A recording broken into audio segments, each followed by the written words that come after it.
I'm sure you've heard the news. Forests shrinking, species vanishing, the climate changing. But have you ever wondered what's truly at the root of it all? My answer may surprise you. I'm Dhananjay, a rickshaw puller from Pune, India.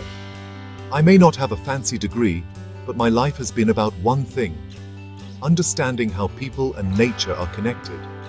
Here's what I see. When our population grows too fast, open land disappears.